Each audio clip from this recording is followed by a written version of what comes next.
Two men working at an underground site near West Kowloon's Elements shopping mall died after apparently inhaling gas. Fares go up on 6 outlying island ferry routes. And the death toll from a golf ball factory fire in southern Taiwan rises to 10.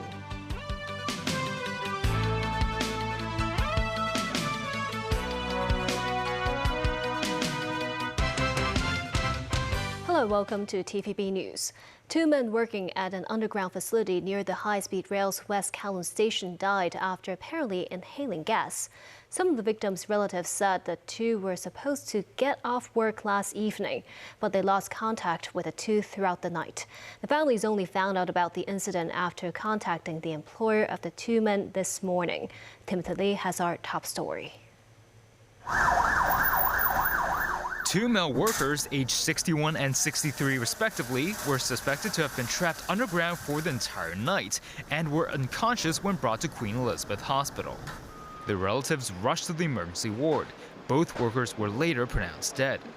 The pair were replacing the cooling pipes of the MTR-run Elements shopping mall's air conditioning system. Their respective families said the two men were supposed to work between 8 a.m. and 5 p.m. yesterday, but they failed to return home. At 6 this morning, the relatives contacted the worker's employer to notify him of the situation. It was not until the employer returned to the construction site that the mishap came to light. A report was made to the police at 7:30 a.m. The wife of one of the workers said her husband worked with the same employer for over a decade, adding it was unreasonable for the two men to work underground without any supervision from above.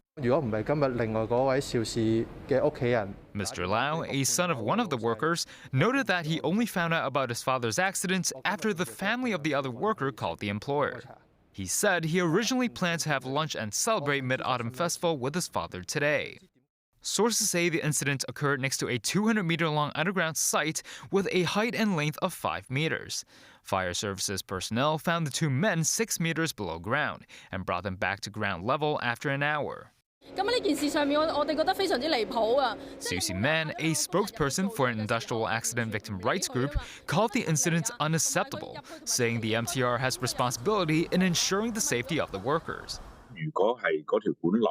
Meanwhile, King Wong, a former chairman of the Hong Kong Institute of Utility Specialists, said he suspects a wastewater leakage in the pipeline led to an accumulation of gas. He added workers should always carry devices measuring air toxicity and reminded them to leave immediately if they're in danger. The MTR has expressed its condolences to the families and noted their concern. The railway company has launched an investigation, stressing it will cooperate with the government. Timothy Lee, TVB News. 6 outlying islands ferry routes increased ticket prices today. The highest price hike reached around 20%. Affected ferry rides include Sun Ferry routes traveling between Central and Cheung Chau, Mui Wo, and the Inter-Islands route, as well as Hong Kong and Kowloon ferry routes traveling between Central and Peng Chau, as well as Lamma Island. Adult prices for Sun Ferry rides between Central and Cheung Chau between Monday and Saturday have increased to $14.80, with a high-speed boat rising to $29.20. Prices for normal rides on Sundays and public holidays have risen to $22 and $42.30 for high-speed rides. Meanwhile, prices for the normal rides of the Hong Kong and Kowloon ferry increased to $19.80 and rising to $54.30 on Sundays and public holidays. The death toll in the factory fire in southern Taiwan has risen to 10, with around 100 people injured. The inferno, which started on Friday in a golf equipment factory at Pingtung Technology Industrial Park, also claimed the lives of 4 firefighters. Senior staff members of the manufacturer, Launch Technologies, and its parent company have apologized. They said they would set up a trust fund to financially support the victims' families and the injured. Authorities said the cause of the fire is still under investigation, but natural gas may have contributed to the explosions, which occurred as firefighters were attempting to put out the blaze. The Philippines today accused China's Coast Guard of installing a floating barrier in a disputed area of the South China Sea, saying it prevented Filipinos from entering and fishing in the area. The Philippine Coast Guard released a video which reportedly showed several Chinese Coast Guard vessels near the floating barriers on September 20th. Coast Guard spokesperson Commodore J. Taliela said in a social media post that Manila's Coast Guard and Bureau of Fisheries and Aquatic Resources strongly condemned China's installation of the barrier in part of the Scarborough Shoal. The Chinese embassy in Manila has yet to respond to requests for a comment from Reuters. China claims 90% of the South China Sea, overlapping with the exclusive economic zones of several Southeast Asian countries. According to the Reuters news agency, the United States and Vietnam are looking to seal a deal on the largest arms transfer in history between the two former enemies.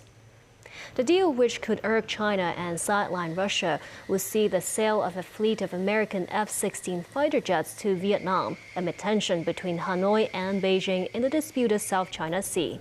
U.S. President Joe Biden visited Vietnam earlier this month, with Hanoi upgrading the U.S. to its highest diplomatic status, alongside that of China and Russia. The diplomatic turnaround marks a sharp pivot nearly a half-century after the end of the Vietnam War. The Biden administration has said it is trying to balance geopolitical competition with China. Vietnam spends an estimated $2 billion annually in arms imports. Russian Foreign Minister Sergei Lavrov said there is no basis for peace from Ukrainian President Volodymyr Zelensky's proposal to halt hostilities. Speaking in New York after his speech to the United Nations General Assembly, Lavrov said nobody wants to seriously show an understanding of what is happening. Zelensky's proposals call for Russia to give up territories it annexed last year when its forces invaded Ukraine's eastern regions. Lavrov earlier hit out at the United States and its allies over its support for Ukraine. Nasvi Karim has more. Russia's Foreign Minister Sergei Lavrov appeared to portray himself as a spokesperson for a part of the world that he says has had enough of so-called Western hegemony. Addressing the United Nations General Assembly in New York, Lavrov accused the United States and its allies of trying to force the world to play according to their own self-centered rules. He said the Western powers are artificially dividing humanity into hostile blocs and preventing the formation of a genuine multipolar world order. The creation of the BRICS groups of major emerging economies is a direct result of this, he said. BRICS is an economic bloc founded by Brazil, Russia, India, China, and South Africa. It recently welcomed more countries to its fold.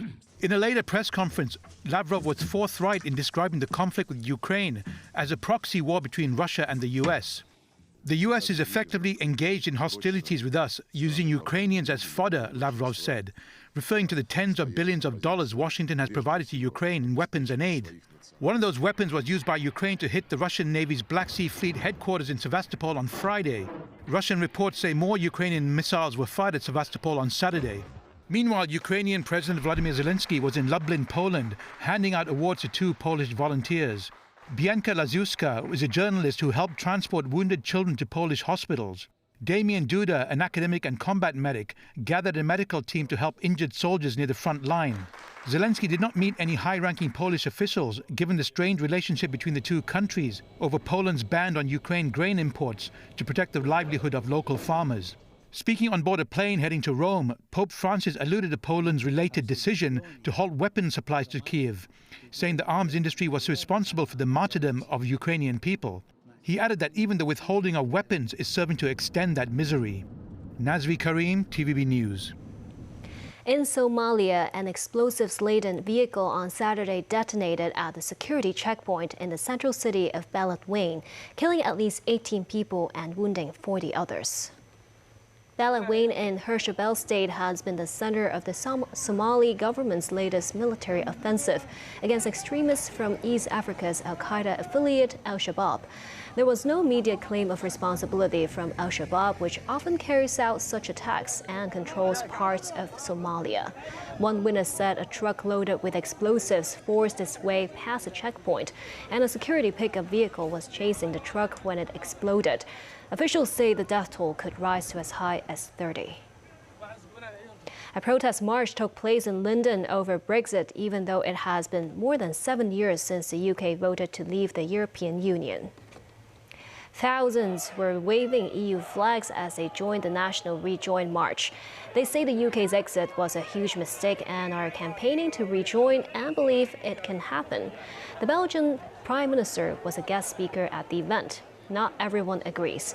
At one point, a motorist blocked off the group and told them, "You're wasting your time." The UK voted for Brexit in a referendum in 2016, called by the then Prime Minister David Cameron. Still ahead, confirmation that Canada receives intelligence information from a Five Eyes ally before blaming India for the killing of a Sikh separatist leader. Hong Kong International Airport regains the title of Asia's leading airport under the World Travel Awards.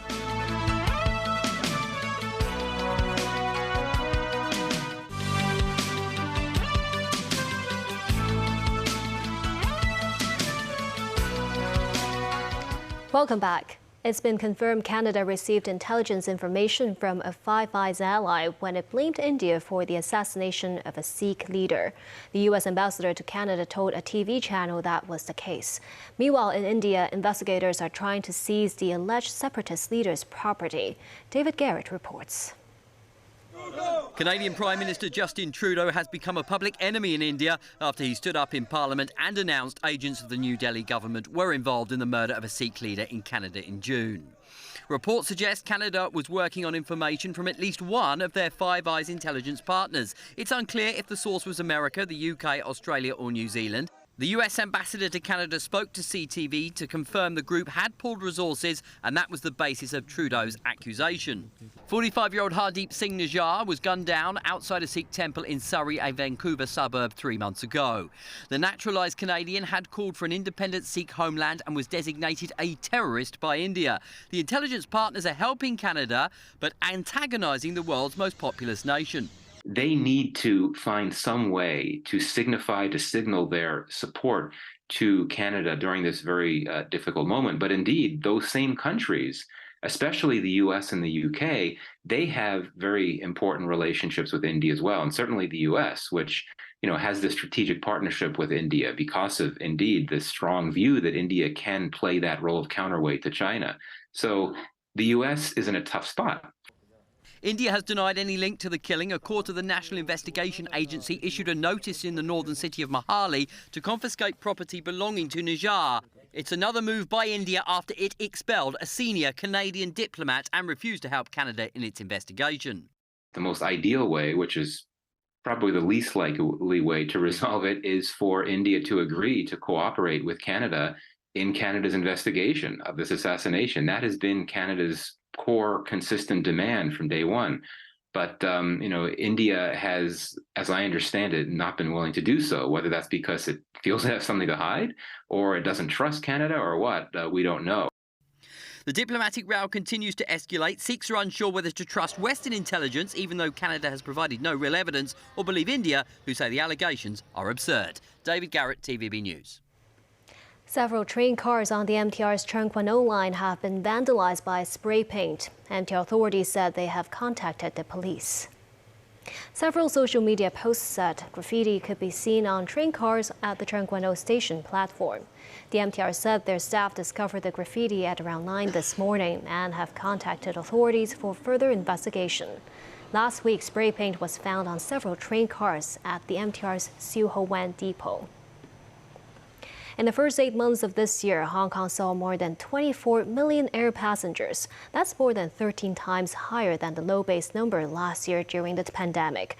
A bounce back in air traffic alongside accolades too. This as Hong Kong International Airport was named Asia's and China's best airport under the World Travel Awards.